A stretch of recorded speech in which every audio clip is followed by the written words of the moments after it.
Pode botar ali, Rodolfo, só para ver.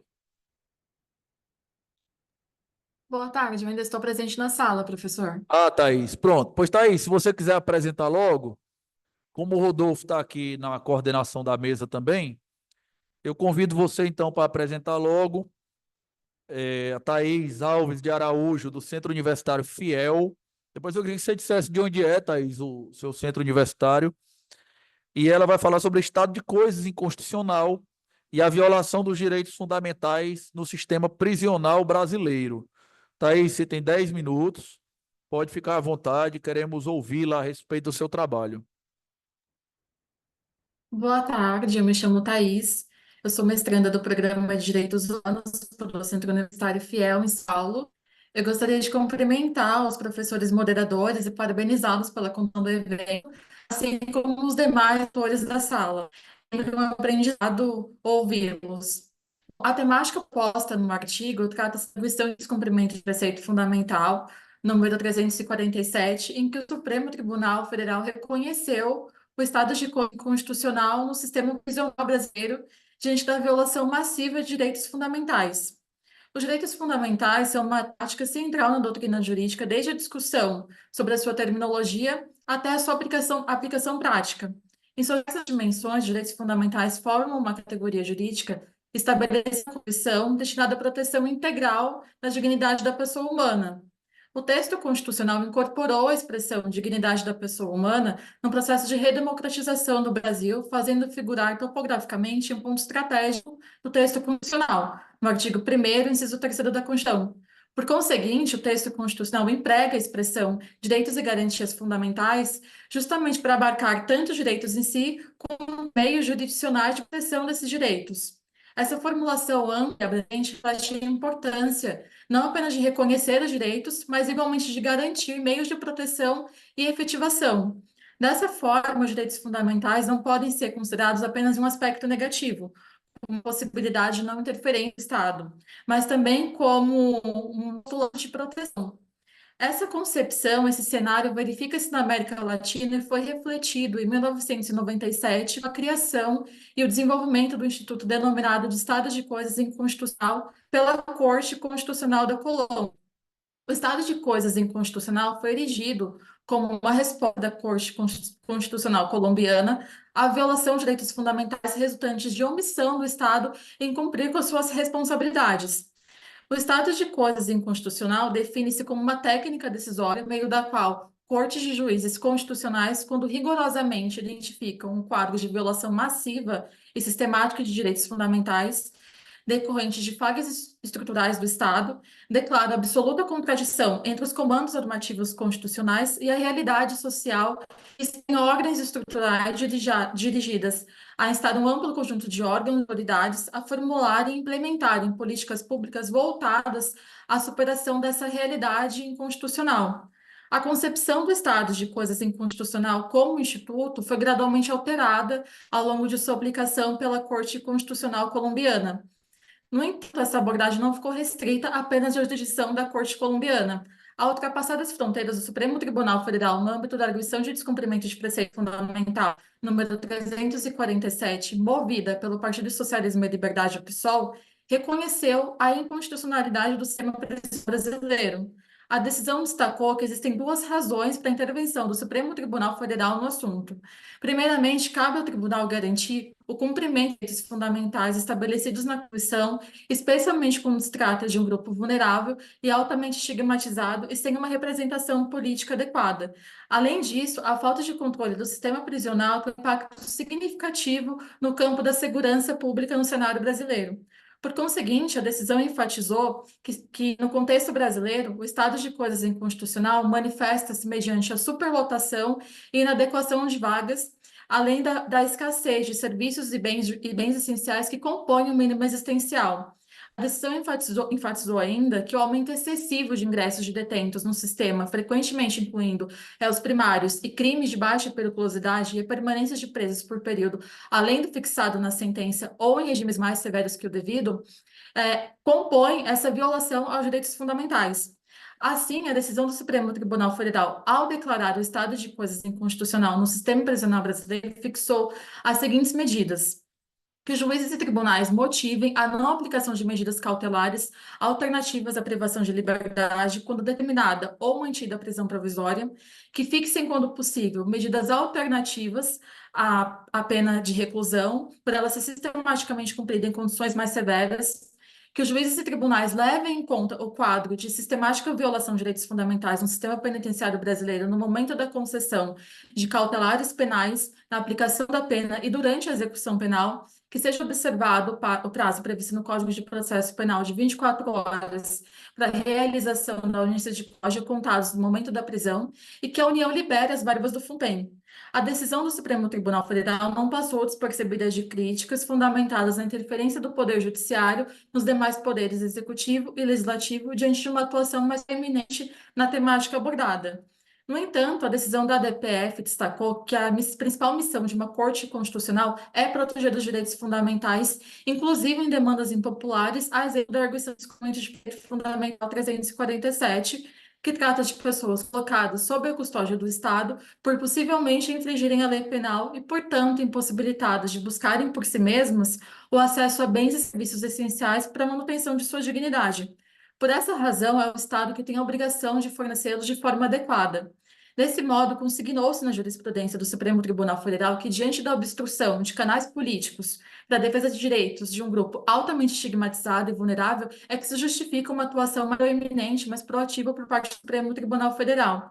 Assim, mediante a análise da DPF 347, observa-se que o Judiciário não pode invadir a esfera discricionária de outros poderes políticos sob pena de violar o princípio da separação de poderes. No entanto, diante de omissão e falhas estruturais no cumprimento das disposições constitucionais, ainda mais quando observado a inafastabilidade do Poder Judiciário, surge, portanto, a possibilidade de uma atuação do Poder Judiciário em prol dos direitos fundamentais. Essas, portanto, foram as considerações trazidas no artigo que ora se analisa. Eu agradeço a atenção de todos e parabenizo novamente os demais colegas e o professor pela condução do evento. Foi um prazer falar com vocês e uma honra.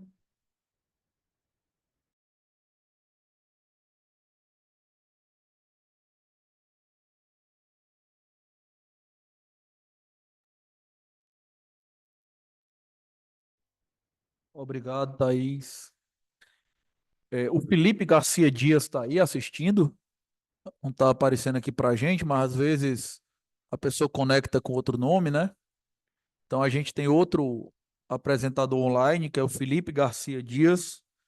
Queria perguntar se ele está aí online.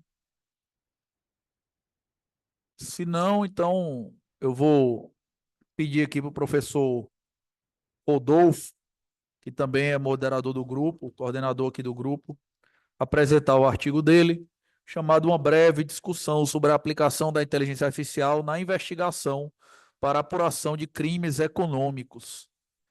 Rodolfo, a palavra é sua aí, você tem 10 minutos.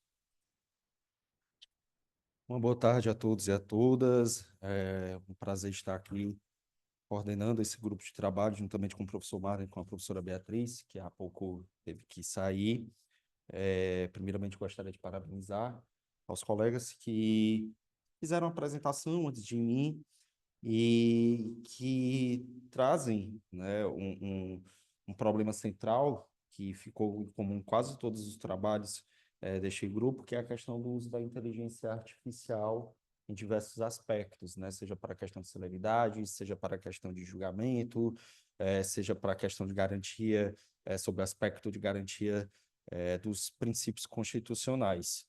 E o meu artigo, o trabalho que eu submeti para este grupo, ele é focado na questão mais sobre um aspecto processual penal, e aí eu já vou saindo um pouco, né, do tema que os outros colegas falaram, e mais especificamente na investigação dos crimes econômicos.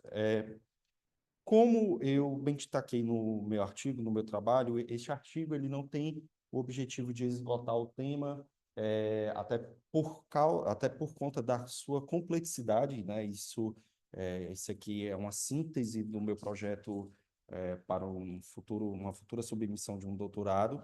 Então, eu vejo que o tema é extremamente complexo, que requer muito mais estudo, que requer muito mais aprofundamento, por isso que eu coloco, né, por isso que o seu título fala uma breve discussão, que ele tem o objetivo de apresentar o tema, de descrever e de apresentar essa discussão aqui. E qual foi o problema que foi identificado? A gente sabe que aqui eu tenho um choque de dois mundos. O primeiro mundo é ligado à questão da inteligência artificial, que é algo que é inevitável, está sendo utilizado, cada vez mais utilizado. Antes de vir para cá, eu estava até no Instagram e por coincidência apareceu pessoas ensinando a você utilizar o ChatGPT para resumir o processo, para minutar o processo para você, e você só bater ali para ver se os links dos sites que ele ofereceu são reais, né, para saber se o ChatGPT não está inventando. Então, é algo inevitável, não tem para onde correr. A gente, de fato, tem que se adequar a essa nova tecnologia. E, de um outro lado, o Código de Processo Penal, que, como o professor Beron sabe melhor do que eu, é um código defasado, é um código que já tem 83 anos, é um código que foi criado em uma outra realidade, que não foi criado em uma realidade democrática, ao contrário, foi criado em uma realidade ditatorial, e que, inclusive, o seu redator, que foi o Francisco Campos, também conhecido como Chico Ciência, na exposição de motivos, traz claramente essa visão autoritária para do Código de Processo Penal, como presunção de culpabilidade, como relativização de direitos, como um mecanismo de garantir a segurança pública. E isso, inclusive, eu destaco no trabalho. Aqui tem a Constituição de 1988, que traz diversas garantias, que aos troncos e barrancos foram ser feitos uma coxa, o Código de Processo Penal foi feito uma coxa de retalho nele para serem implementadas essas garantias, e quando o STF ainda modifica, que foi o que aconteceu, por exemplo, com o Juiz das Garantias, que se você for ler os artigos do Juiz das Garantias e você for fazer uma prova de concurso público, você vai errar, porque a decisão do STF muda o que está na redação da lei. E aí vem a parte mais sensível, que no caso é a delimitação, que é justamente a investigação realizada pelos órgãos que tem como objetivo apurar crimes econômicos, mais especificamente o Ministério Público e o COAF, né, que por um tempo ficou como o IFE, mas voltou a depois ser chamado de COAF. Qual é o problema em relação a isso? O STF já vem dando diversos posicionamentos que a Receita Federal, o COAF, o Ministério Público, muitas vezes eles podem compartilhar informações sem a necessidade de autorização judicial. O STF já tem esses últimos posicionamentos e que isso acaba trazendo uma série de problemas. Por quê? Como os colegas que me antecederam já relataram, a gente não sabe como é que é feito esse monitoramento, e esse monitoramento, quando ele é realizado, a gente não sabe como esses dados são tratados. Então, para se ter ideia, hoje o COAF ele tem uma série de resoluções e obrigações que há uma certa inversão na investigação. Como assim? Devido ao fato de os crimes econômicos, como lavagem de dinheiro, etc., serem difíceis de apuração, o COAF ele transfere a sua responsabilidade para outras pessoas. Dá um exemplo. Se hoje você tem uma loja de artigo de luxo, você tem a obrigação de dar um relatório para o COAF destacando que as movimentações que tiveram na sua loja não foram movimentações suspeitas. Então, se você tem uma loja de artigo de luxo e uma pessoa vai comprar um Rolex e chega lá com 50 mil reais em dinheiro, você pode vender? Pode, mas você vai ter que alertar o COAF que aquilo é uma operação suspeita, para que o COAF depois realize essa apuração. E fora que também, hoje, cada vez mais, o dinheiro ele está sendo virtualizado, né? Hoje, eu até brinco que se o meu celular descarregar, eu viro indigente, porque nem carteira eu ando mais, né? Eu peguei um dia desse, peguei identidade, peguei cartão de crédito, vou perder tudo, porque está tudo no celular. né? E se toda movimentação que eu tenho é movimentação acompanhada pela Receita Federal. Ela é acompanhada por conta do valor, por conta que aí ela faz um cruzamento com que eu tenho, com que eu faço na declaração, isso pode alertar o COAF. Se eu for fazer uma compra de um imóvel, os cartórios têm a obrigação de apresentar informações para o COAF. Então, cada vez mais existe cruzamento de dados e a gente não entende e não sabe como é que isso está sendo realizado. Qual é o problema que se tem? É o discurso, muitas vezes, que justifica essa questão. Um discurso, querendo ou não, utilitarista, sem preservação de interesse público, combate à criminalidade, etc., que é os problemas da Lava Jato e hoje o problema do inquérito das fake news. E isso acaba violando direitos. Então, será que esse mecanismo é o melhor mecanismo para combater essa criminalidade, que é uma criminalidade mais sofisticada, não é o Zé da rua que furta, que rouba, que é fácil de apurar, querendo ou não, é uma criminalidade mais sofisticada? Sinceramente, eu não sei. Eu não sei, né? E é isso que eu pretendo estudar futuramente.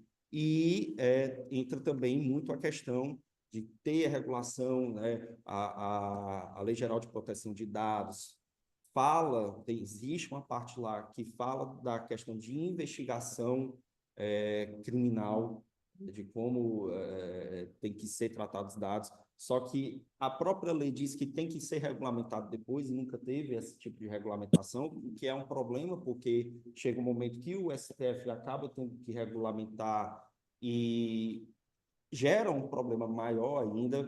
A professora Beatriz destacou o projeto de lei que trata da questão da regulamentação específica da inteligência artificial, mas eu sinto uma falta de uma regulamentação específica para o processo penal devido à sensibilidade dos direitos que são tratados. Eu até brinco com os meus alunos que no processo civil, querendo ou não, no final se discute dinheiro e dinheiro é sempre, você sempre pode devolver. Liberdade, você nunca consegue fazer isso, né? Então, se a pessoa fica 1 ano presa, 2 anos presa, e depois é anulado o processo, depois ela é absolvida, não tem como eu restituir isso. Então, como eu disse, é mais a apresentação do problema, mais a contextualização do que está ocorrendo aqui no Brasil. Não tem uma resposta e esse estudo, esse tema, eu pretendo aprofundá-lo em um futuro doutorado aí. Então, agradeço a todos e estou à disposição para a discussão.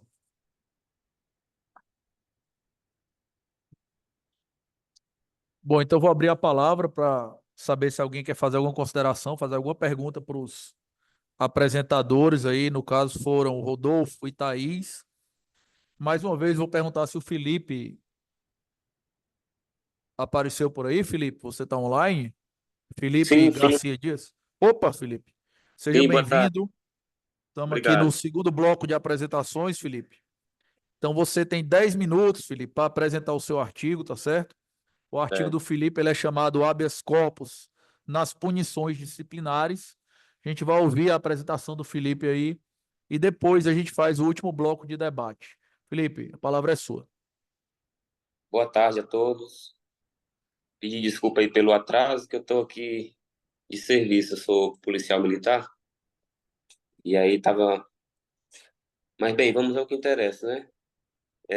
Nesse resumo, ele trata basicamente da possibilidade de aplicação da figura do habeas corpus nas punições disciplinares militares. Então, ele busca mostrar a compatibilização diante da vedação constitucional, né, que não se aplica, a Constituição ela veda a aplicação de habeas corpus, mas a boa parte da doutrina, eu diria que a doutrina, a grande maioria, entende que nessas punições disciplinares, quando envolve a questão não do mérito em si, do mérito da aplicação dessa punição disciplinar, mas tendo em vista critérios de legalidade, esse habeas corpus ele pode ser aplicado. Inclusive, nós podemos nós podemos observar que no âmbito do direito militar, é um âmbito bem peculiar, existe a possibilidade de prisão ou uma infração disciplinar, né? A chamada prisão disciplinar. Então, é uma prisão totalmente diferente da prisão do, vamos dizer assim, do Código Penal comum, né? Quando restringe a liberdade diante de um crime, e no âmbito militar é algo bem mais severo, vamos dizer assim. Então, a possibilidade de habeas corpus nessas punições disciplinares, ela é compatível com o texto constitucional, não no que diz respeito ao mérito, certo?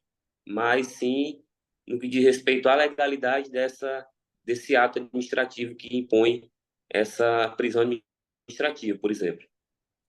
Então, basicamente, o resumo ele busca demonstrar essa compatibilização da figura do habeas corpus com a figura da punição disciplinar no âmbito militar. Se alguém tiver alguma pergunta, alguma dúvida, alguma sugestão. Obrigado, Felipe. Eu tenho só uma pergunta logo para fazer para ti, antes de abrir aqui para as pessoas.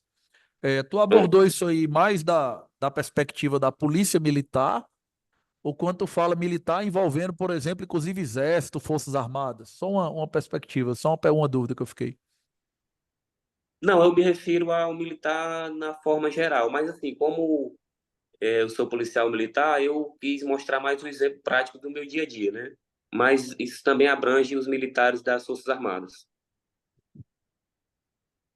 Certo, não, eu fiquei na dúvida porque eu mesmo, pessoalmente, não é minha área, claro, não é direito penal militar, mas eu tenho Uhum, uma dúvida mesmo assim a respeito de quanto do problema se resolve com extensão do garantias, ou quanto do problema decorre, na verdade, é de a polícia ser militar quando talvez ela não devesse ser militar, né?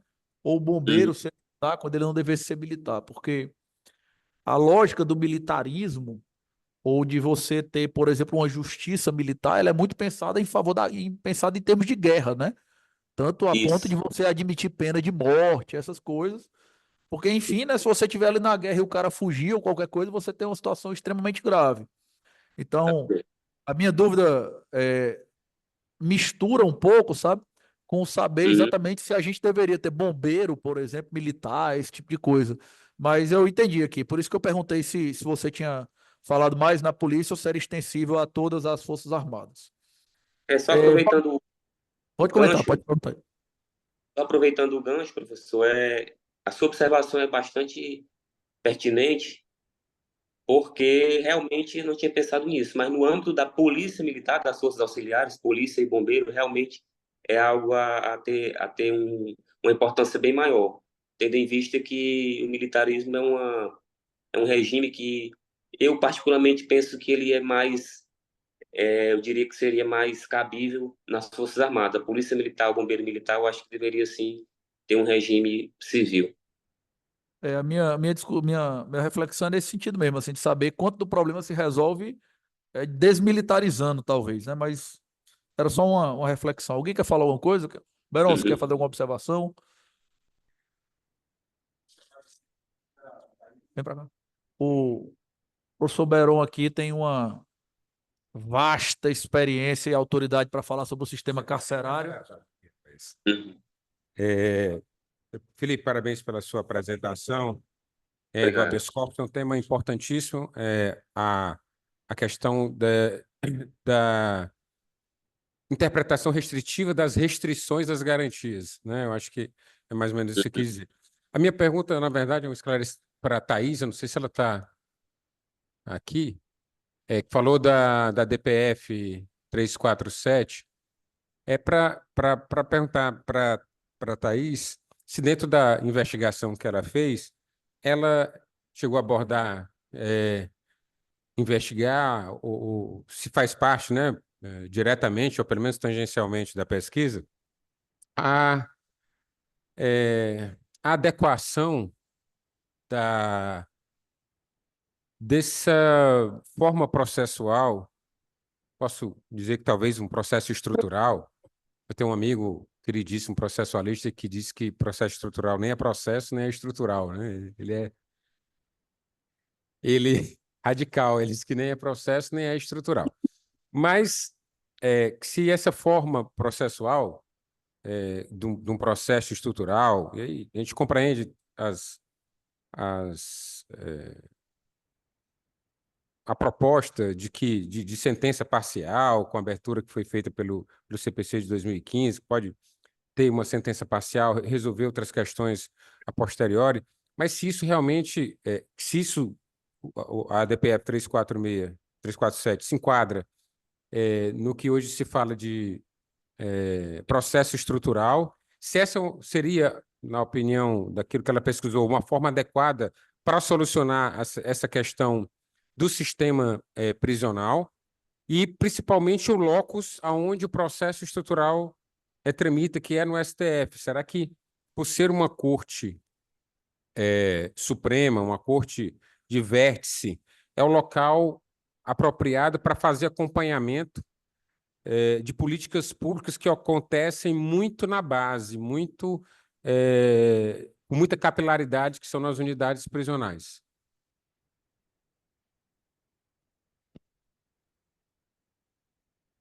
Boa tarde, professor. Professor, realmente o senhor faz jus à sua especialidade, uma pergunta complexa e profunda. Bom, como tem muitos pormenores, eu vou esmiuçar as suas colocações e dar o meu ponto de vista e o que foi abordado num artigo que eu pretendo migrar para minha dissertação e incluí-lo em alguns capítulos. Quando se fala em um processo estrutural, não se fala em um ponto jurídico, mas sim social, no sentido de que é um problema multidisciplinar e multiestrutural, ou seja, envolve a implementação não só por parte do Poder Executivo, Legislativo e também do Poder Judiciário, mas também de outros cenários políticos, envolve outras autoridades e também a sociedade. Tanto é que na decisão do Supremo Tribunal Federal, ele esmiuça essa integração que deve ter entre a sociedade, entre os poderes e também instituições vinculadas à execução penal e ao sistema carcerário como um todo. Bom, como nós sabemos, no Brasil existe essa questão no sistema carcerário, em que se tem uma nítida violação aos direitos fundamentais. Tanto é que já houve condenações do Brasil na Corte Interamericana de Direitos Humanos, e também houve medidas a serem adotadas que a Comissão Interamericana de Direitos Humanos determinou ao Brasil, e até agora o Brasil se manteve inerte. Então, você observa que, mesmo diante de uma atuação externa de órgãos internacionais, ainda assim, essas violações elas se fazem persistentes. Portanto, diante da omissão e de falhas estruturais do Estado, quando se fala de falhas estruturais de uma estrutura, é que se quer dizer que no âmbito social é como um todo que essa omissão do Estado se perfaz. Então, como se conseguir, né, num artigo 5º, sobre a inafastabilidade do Poder Judiciário, ele foi provocado a se manifestar por meio do controle concentrado, e nós sabemos que, de certa medida, existe institutos que envolvem o ativismo judicial, que envolvem posições mais proativas do Supremo Tribunal e que também, de certa forma, ele exerce um papel proeminente em relação aos direitos fundamentais e um papel contra-majoritário, como no âmbito da DPF número 347, eu não tenho uma conclusão se seria o melhor caminho, o viável a ser concretizado por meio de um poder judiciário, especialmente pelo órgão de cúpula do poder judiciário. No entanto, diante da omissão, diante da omissão dos demais poderes, diante de uma ausência da sociedade e de uma preocupação em relação a essas pessoas que estão colocadas sob a custódia do Estado por infringirem possivelmente a lei penal, é que se faz, então, viável uma atuação mais proativa do Poder Judiciário nesse sentido. Eu espero ter esclarecido as suas indagações, realmente são muito complexas, pertinentes. Eu agradeço a sua pontuação.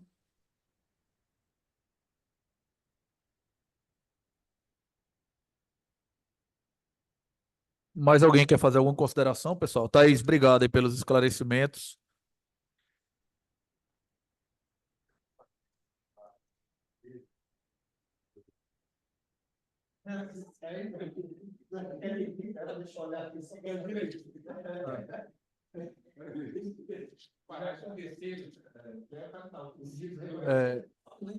Pessoal, eu queria saber então se alguém tem mais alguma pergunta. Se ninguém tiver mais nenhuma consideração, eu queria agradecer a Thaís e o Felipe que participaram online, agradecer a Carolina, o pessoal que está assistindo a gente online ali, que apareceu também, acho que Ítalo, mais algumas pessoas. Agradecer a todos que vieram e encerrar aqui os trabalhos do GT número 4, né? Agradecendo aqui o pessoal do Iberoju também, o Fábio está aqui, a Renata, que participou da organização do evento, por mais essa oportunidade da gente fazer esse debate aqui com os colegas, não apenas do Centro Universitário Cristo, mas de outras instituições e até mesmo de outros países.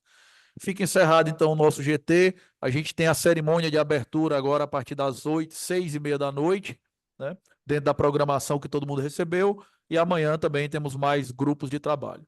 Obrigado, boa noite a todos.